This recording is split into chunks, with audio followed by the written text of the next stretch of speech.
गौतम बुद्ध एक गांव में उपदेश दे रहे थे। उन्होंने कहा कि हर किसी को धरती माता की तरह सहनशील तथा क्षमाशील होना चाहिए। क्रोध ऐसी आग है जिसमें क्रोध करने वाला दूसरों को जलाएगा तथा खुद भी जल जाएगा।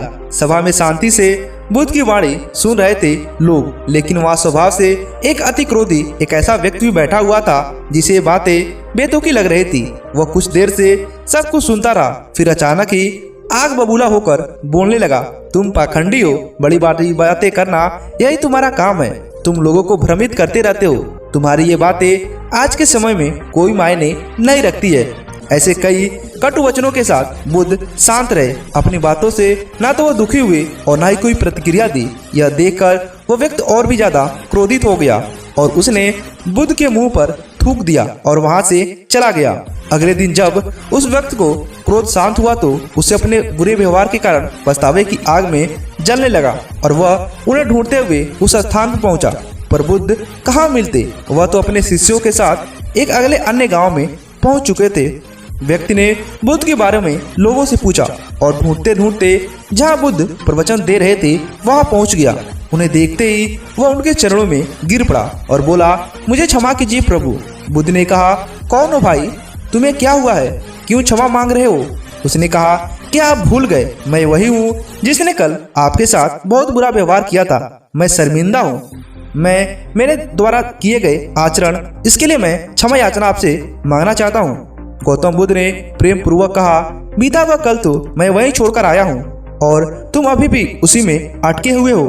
तुम्हें अपनी गलती का आभास हो गया। तुमने पश्चाताप कर लिया। तुम निर्मल हो गए हो। अब तुम आज से प्रवेश करो। बुरी बातें तथा बुरी घटनाएं याद करते रहने से वर्तमान और भविष्य दोनों बिगड़ जाते हैं। बीते हुए कल के कारण आज को मत बिगाड़ो। वह व्यक्ति का सारा बोझ उतर गया।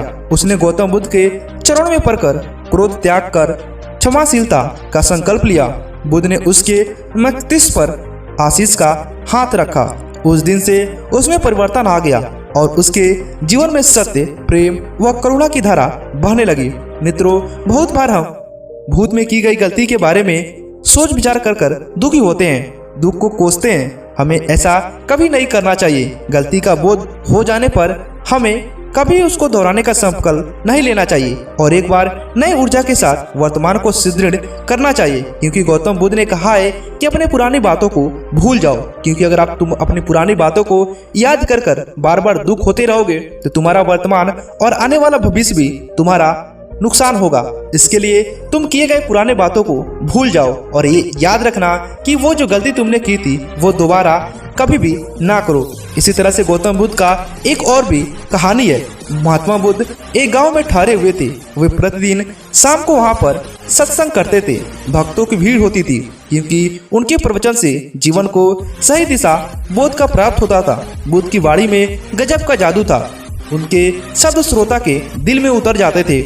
एक युवक प्रतिदिन बुद्ध का प्रवचन सुनता था।